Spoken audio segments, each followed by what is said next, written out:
The price of milk, the cost of a garden hose, the monthly grocery bill, these are the hidden threads that bind every consumer to the gargantuan, almost geological power of companies like Walmart. For decades, the retail giant has operated under an almost universal assumption. Their scale is insurmountable, their market dominance permanent. But in the quiet hours, far from the dramatic headlines, a single policy decision by the Canadian government has just introduced a structural tremor to this established order, the ripple effects of which analysts say will not stop at the border. What happened was, on the surface, a hyper-technical antitrust action, a competition bureau's successful legal challenge against a practice known as abuse of dominance. The deeper question this action reveals is the fragility of scale as a primary defense against structural change. We are witnessing a slow, quiet, but undeniable shift in the global balance of power. Governments and regulators are beginning to see the consumer not just as a buyer, but as a victim of institutional-level behavioral capture. The action effectively targeted the hidden mechanisms that allow dominant firms to use their size to demand exclusionary contracts from their suppliers and landlords, stifling competitors before they even have a chance to stock a single shelf. It wasn't just about winning a lawsuit. It was about defining the limits of power in the 21st century market. The surprising fact is not that a regulator took action, but the mechanism they leveraged. Unlike massive fines or forced breakups, this decision focuses on rewriting the subtle, invisible rules of market access. It forces a structural change. Dominant retailers can no longer legally prevent landlords from leasing space to smaller competing businesses nearby. Historically, antitrust actions have been punitive. This is preventative. It's an aggressive, surgical intervention into the market's nervous system.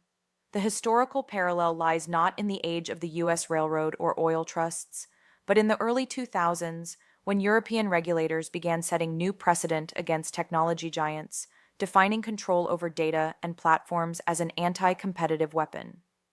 Now, that same spirit is being applied to the control of physical space and supply chain leverage. How does this matter to the regular person? The answer is in the behavioral cost of convenience. Every family is locked into a routine optimized for the path of least resistance, the one-stop shop. This policy seeks to reduce the hidden psychological friction of shopping elsewhere. By forcing a physical, structural space for competitors to exist, it attacks the monopolies of habit that dominant retailers thrive on. More choice nearby means prices have to stay sharp, quality has to remain high, and innovation is incentivized. Analysts call this a potential deleveraging of the retail landscape, where the sheer threat of new, locally focused competition can act as a natural price control, a microeconomic force that bypasses political action. This single action has established a dangerous new precedent for retailers across the G7. It asks the definitive question: is market dominance a result of innovation, or simply the ability to crush the ability to innovate? But the true intrigue lies not in Canada's motivation, but in the quiet, almost immediate reaction from Brussels and Washington. Because the hidden mechanics of this event suggest that Canada's strategy was not an isolated incident, but potentially the opening move in a coordinated global effort.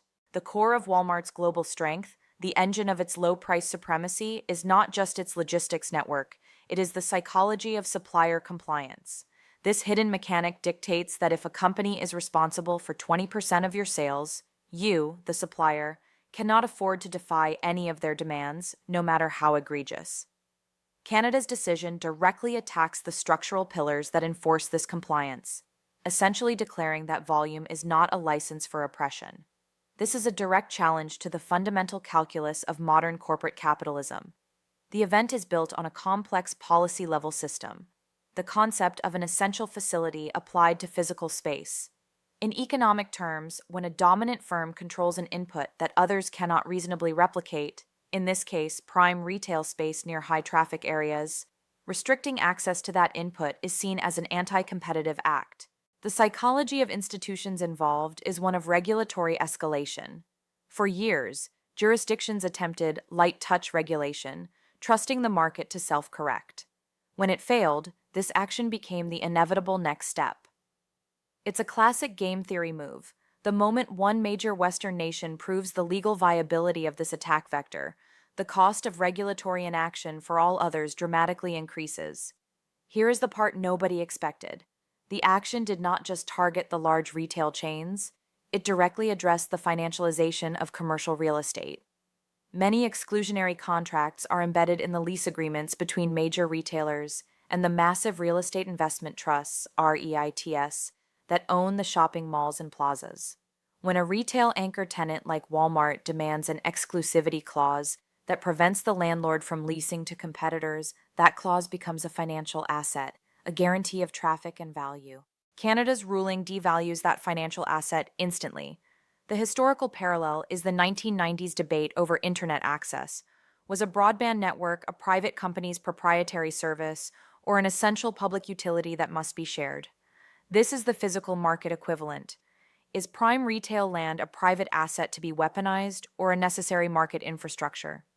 The stakes for regular people are defined by a concept in behavioral economics called oligopoly rent seeking.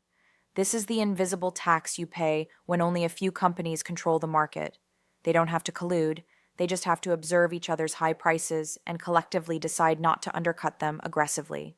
The Canadian action creates a structural incentive for new entrants, small grocers, local specialty shops, independent businesses, to appear in locations that were previously forbidden territory. This injects aggressive price competition back into the market ecosystem, which over time can exert persistent downward pressure on the prices of staple goods, from fresh produce to personal care items. This legal precedent sends a clear, data-driven signal to every corporate boardroom. The rules of the competitive game are changing. The scale that was once a defense has now become a liability. But the most significant ripple is how this is immediately impacting supply chains far outside North America, because the global context suggests that nations who have been silent about their own dominance issues are now scrambling to adapt, fearing the same policy contagion. For years, the European Union has watched North American retail power with a mix of fascination and dread. Their regulatory environment is typically more interventionist, yet the sheer speed and economic precision of the Canadian action has created a sudden strategic imperative. The policy is now being informally referred to in think tanks as the Canadian constraint, a model for achieving structural market competition without resorting to politically complicated, years-long breakup proceedings. This marks the moment when a mid-sized economy provided the playbook for the world's most powerful regulatory blocs. The global context reveals that other countries are not viewing this development as an anti-Walmart maneuver, but as an anti-dominance template. In Australia, the UK, and parts of Southeast Asia, retail concentration is an escalating problem, directly linked to local supply chain instability and high inflation in essential goods. The historical parallels are vital here. We are seeing a reprise of the 1970s and 80s when nations collectively wrestled with the power of domestic banks and telecommunications monopolies. The solution then was to create new regulatory agencies. The solution now is to redefine what constitutes a free market. This isn't a government intervention in the market, it's an intervention for the market, designed to unstick the frozen structures of oligopoly. It gets deeper when you look at the power structure insights, the subtle psychology of global capital. The move is not just a commercial regulation, it's a geopolitical statement. It tells China, which relies on its own domestic champions and emerging markets, which fear the total domination of Western-based mega retailers, that there is a successful, legal, and non-protectionist way to defend local economies. It's an intellectual export of regulatory technology. Furthermore, the decision accelerates a quiet but profound behavioral shift among investors. They are starting to price in regulatory risk not just for monopolies in tech, but for monopolies in physical distribution. The valuation premium once assigned to retail scale is beginning to erode. This is where the concept of systemic market resilience enters the conversation. When a market is dominated by one or two players, a disruption, a single point of failure, can be catastrophic. Think of a trucker strike, a hurricane hitting a single distribution hub, or a cyber attack. The entire nation's supply of essential goods can be instantly compromised. By structurally forcing diversity into the physical retail landscape, Canada is, in effect, implementing a national security policy disguised as a competition measure. It decentralizes the economic risk. For the average family, this translates to stability. The price of tomatoes might spike at one store, but a competitor across the street, supplied by an entirely different network, can quickly absorb the shock, keeping the market equilibrium intact. The Canadian constraint, therefore, becomes the first true stress test for the 21st century global retailer. The question is no longer whether they are too big to fail, but whether they are too big to be regulated. And the answer, delivered by a policy, is a resounding no. But the ultimate consequence of this move will not be seen in corporate balance sheets this quarter. It will be felt in the everyday lives of workers and families worldwide. Because the real-world impact is about far more than just lower prices. It's about the fundamental shape of work itself. The most potent and least discussed consequence of market dominance is its silent pressure on the labor market. When one company controls a large percentage of local retail jobs, it becomes a wage setter, dictating pay and benefit ceilings not just for its own staff, but for every competitor that wants to hire. Canada's structural intervention, by injecting competition back into the marketplace, attacks this quiet form of labor coercion. It's a mechanism for decentralizing economic opportunity at the community level. What this means for families and workers is an increase in the exit option. An employee previously trapped by the fact that the only other major employer in the region was a different branch of the same dominant chain now has a genuine, localized alternative. This policy allows smaller, often local or independent businesses, which historically offer higher wages or better benefits to retain specialized talent, to finally gain access to prime, visible real estate. This forces the dominant players to compete aggressively not just on price, but on employee welfare. It's an upstream economic effect. Competition for your groceries becomes competition for your labor. The media isn't discussing this because the conversation is too often focused on the consumer price tag, ignoring the producers, the workers' quality of life. The pattern interrupt is the revelation that this action has been quietly watched by economic stability funds and sovereign wealth managers. They understand that a market with only a few dominant players is highly stable, until it's not. A decentralized, diverse market is less efficient in the short term, but vastly more anti-fragile. It gains from disorder. The impact on global trends is the final nail in the coffin of the late 20th century idea that the state's job is simply to get out of the way. This new era of regulation is not about stopping growth. It's about forcing growth to be distributed and inclusive. This historical moment suggests a major pivot. The global economic zeitgeist is swinging from optimizing for shareholder value to optimizing for systemic stability. For the future of global supply chains, this move is a declaration of intent.